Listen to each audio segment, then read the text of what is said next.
Well, I am very excited, and of course, I can't stick to what Rose told me I needed to do today because I'm so excited. I found my steam basket as I was going through my closet, and I go, "Oh my gosh, I got to try this all out in my steamer." So I'm going to start off. I've got an ear of corn. When I went to the grocery store, I went to Whole Foods today, and I got some fresh corn, 50 cents an ear, so I couldn't resist. But I'm going to show you how to do this. You wrap it, I wet it really good, then I put it inside of a paper towel, and I'm gonna pop it in the microwave for 5 minutes.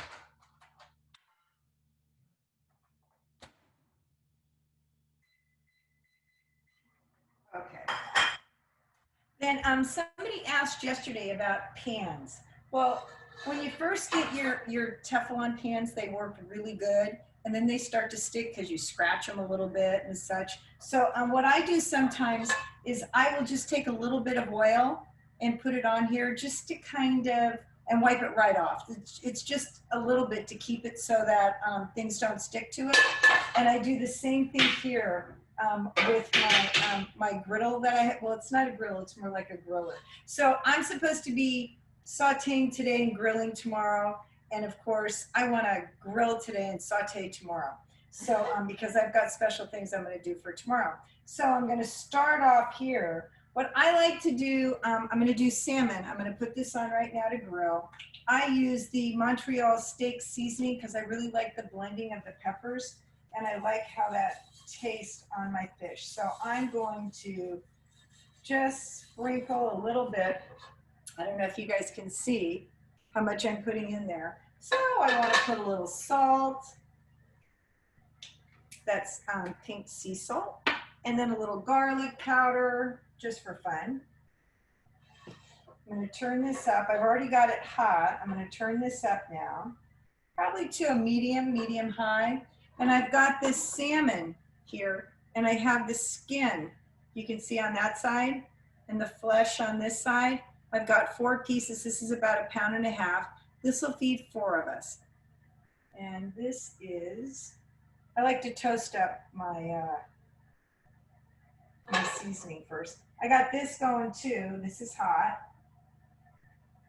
Now I like everything hot, so when the flesh hits it, it sears it, and you got to let it sit there. You got to let it sit there till you can start to see it turning opaque color, kind of a lighter pink on your salmon.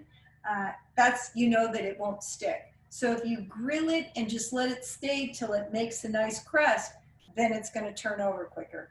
But if you don't let it sit, it's going to stick because it's cold and it needs to get a crust on it. So this is pretty good, and you should be able to hear it sizzle. Can you hear the sizzle?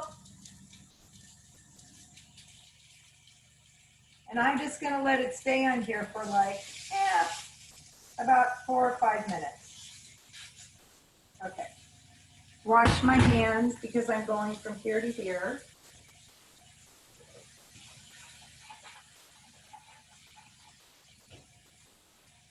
You just can't wash your hands enough. So just keep that in mind. When I go to the grocery store, I wear my mask, of course.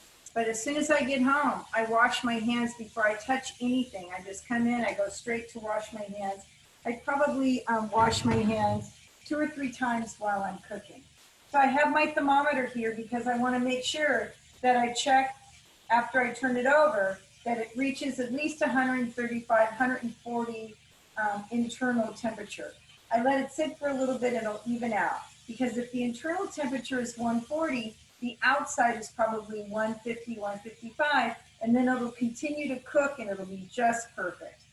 Okay, so now I'm going to take my bell peppers. I have my trusty serrated knife, and I'm going to go right around. I don't want the seeds, and I'm going to go right around this bell pepper like this so that there's no seeds. And I'm going to take this now.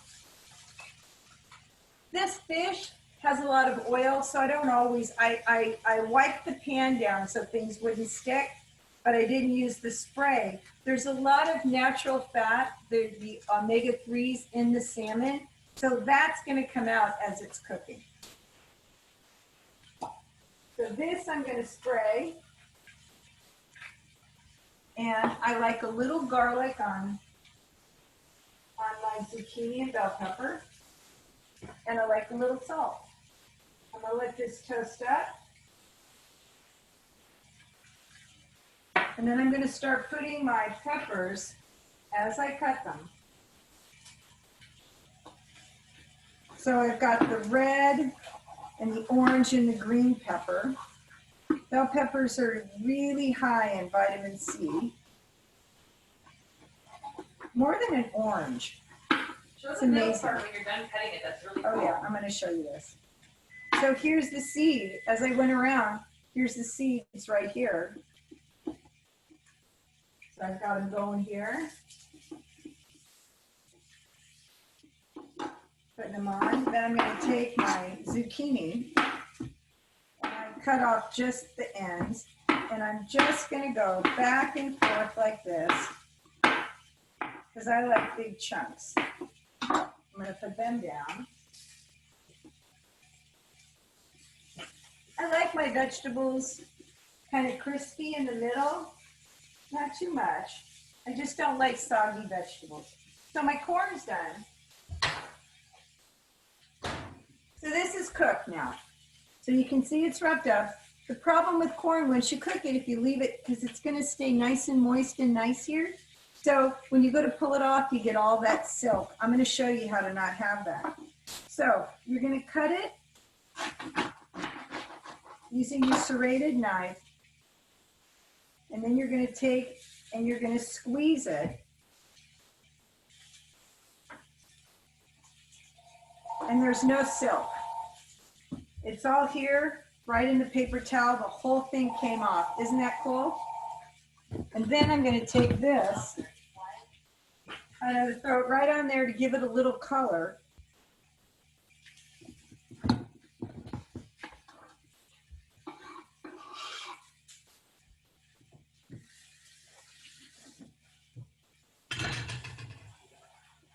I try to buy things that are seasonal, like bell peppers and zucchini. In fact, the zucchini came from my garden. Woo! I love that. It's popping. It's popping. I like a little color on that. I might spray a little bit of oil.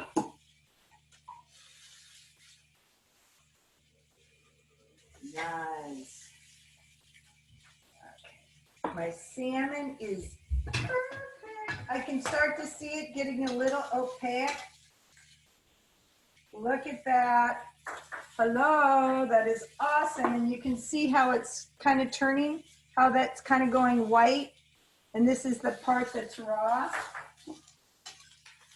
This is amazing. And see, nothing stuck.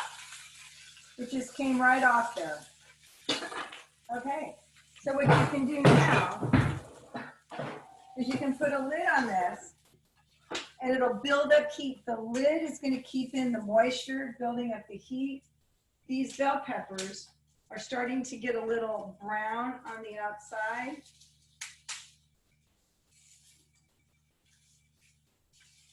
When I teach at school, the kids go, Chef Cindy, don't you burn your hands? I go, I think I've been doing this for so long. I like to feel everything.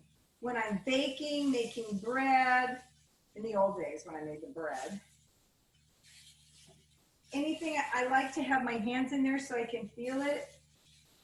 Okay, so my zucchini, you can see, has got a nice little mark on there. I love this.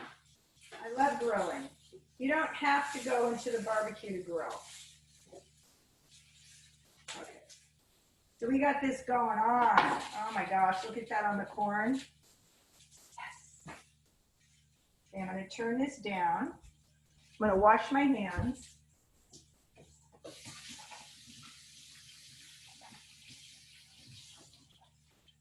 Okay, so my topic today was going to be about, is it more expensive to eat real food, healthy food, or to get it processed? Frozen vegetables, getting a chicken roasted already, roasting your own chicken, doing your own salmon, salad, rice, just simple foods like this. I never put sauces on anything.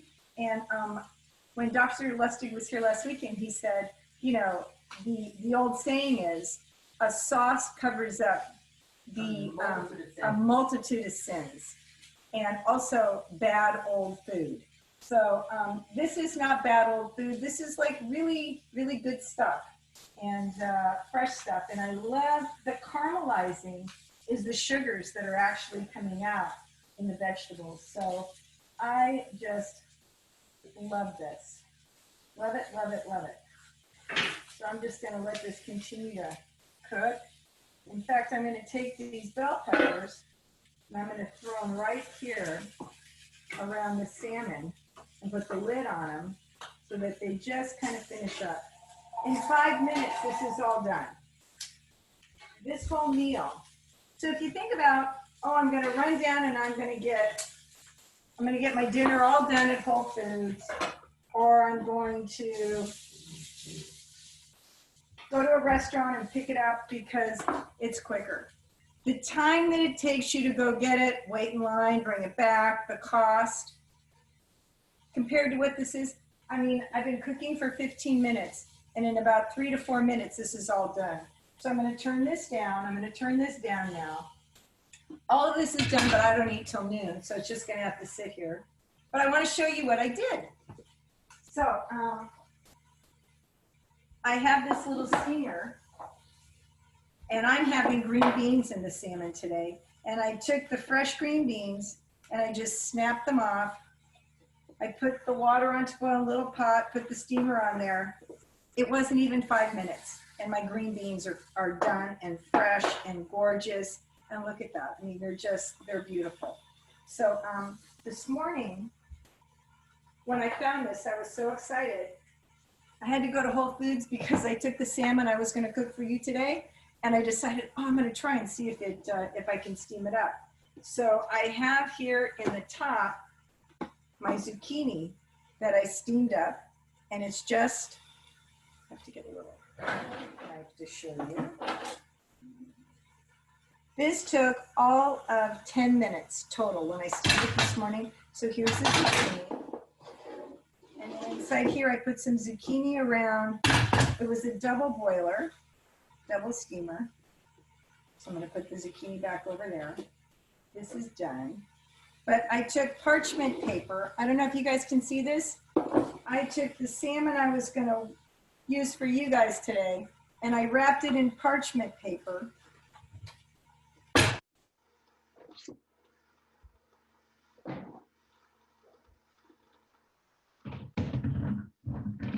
And I put some salt and some fresh dill and lemons on it, wrapped it up, stuck it in the steamer, and in 10 minutes, the zucchini and the salmon was done.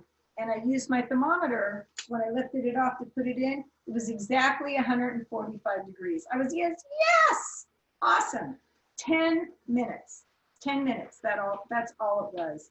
And so I'm very excited about the salmon. So we today, and Rose says, that's okay. I'll eat the poached salmon. So this is poached salmon or steamed from yesterday. I should have done it yesterday. So that, I now have this all done, which is my grilled salmon. So I have my grilled salmon, I have my bell peppers, I have my zucchini, my corn, poached salmon, green beans, all real time. Is that amazing? We're like totally 20 minutes from prepping it, cutting it up, putting it on the stove to being done.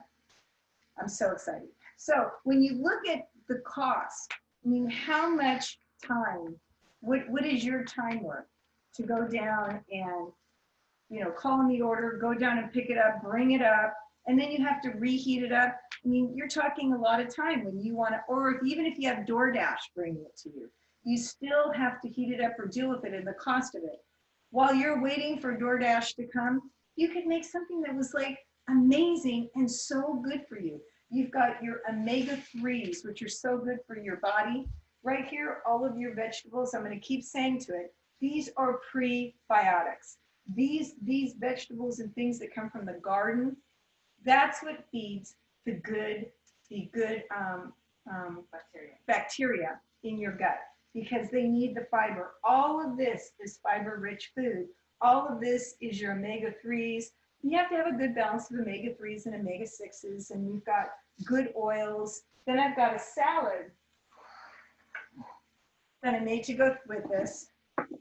Again, I've got my extra virgin olive. This is where I use my extra virgin olive oil. I do not cook with extra virgin olive oil. I use an organic canola or rice bran oil or coconut oil in cooking because it doesn't break down. I use the extra virgin olive oil 2 tablespoons a day because that's what's good for my heart, my brain, my body. I have a nice pear here. So this is how I eat my lunch and my dinner. And this is how I've been able to keep my blood sugars stable. I was pre-diabetic over 20 years ago and 100 pounds overweight. That is not my story today. My story today is this is how I eat. And this is what I share with you. So does anybody have any questions? You can send them in. Did you get any questions, Rose? No, people are just watching. Oh, awesome. Okay. Ding, ding, ding. Okay, just to let you know, they give me half an hour, but you don't need a half an hour. So I got to think now of filler things that I can talk to you about. One of the most gratifying experiences that I had, I took off my weight, and about 15 years ago, because this is how I ate, I met Dr. Robert Lustig. And my husband, he's a pediatrician, and he said, you got to listen to this guy. He talks just like you about the impact of sugar on your whole system and what happens to you. And he says, he's speaking at John Muir. He said, do you want to go with me? You have to be quiet. And you can see I'm not very quiet. I come with me and you can hear him. So I went to a pediatric meeting, and there was like 40, 50 pediatricians there that are in the network here in Contra Costa County. And it was 7:30 in the morning, and Dr. Lustig got up there, and he started to talk about the impact of sugar, high fructose corn syrup, what it does to the liver, how it's processed through the liver like ethanol, what it happens to the Krebs cycle, how it raises your insulin level, the hormone insulin, what it does to your body, and then you become resistant and everything. And one of the things that he said that was so important to me is he said that they feel that the sugar is processed in the liver just like ethanol, alcohol. And a lot of times these children, when you get sugar so much as a child, and you weren't bottle fed, you weren't breastfed, you were bottle fed, and you just keep getting this hit, this hit, this hit. He says it actually gets the liver ready, and you're going to see binge drinking in school with children as they get older, and you're going to have problems with weight, with depression, and all of the things. And I just sat there and I said, my father had alcohol problems, and it was all in my family. We would laugh that you're either overweight or you're alcoholic. And so I'm starting to talk to him, and everybody else around is like, oh my gosh. And we had the most wonderful conversation. In his book, Fat Chance, he said, Cindy Gershon like almost threw me on the ground and wouldn't let me leave for like an hour. I was asking him all these questions like, you mean that this isn't hereditary? Like in my DNA that I have, that it's a moral issue. My father was bad. Maybe that's why he drank. He said, Cindy, this is not a moral issue. This is biochemistry. And the way that the food industry they know, and it's not that anybody's evil, but they know that if they can get you to eat more, they're going to be able to make more. And we have a capitalistic society. He said, so you're fighting against the big pharmaceutical industry. You're fighting against the food bill and the farmers, and they don't want to harm you. They just want to survive and make money too. Except now that they know, and you have to make good choices. But how do you make that good choice if you don't have a support system? If you have people are saying, oh, it's okay to do that sometimes. No. You can't be hard on yourself. You can have sugar. It's okay. Kids need to have sports drinks because they just, they were exercising a lot. And I see this over the last 15 years. when I would go out to the field when the kids are playing, sports, and then the parents would have Krispy Kreme donuts and sports drinks for the snack after the kids played a game. And it's like, in our minds, we think that they're children and they need to have this. But if you really understand what havoc it wreaks on the child, and it is something that for the rest of their life. So I decided that I would start teaching at school. And I went into the schools to try to alert parents. And my husband, who's a pediatrician, we just kept saying, we got to move in this direction. You can't love a child and give them sugar. That's not how you love a child.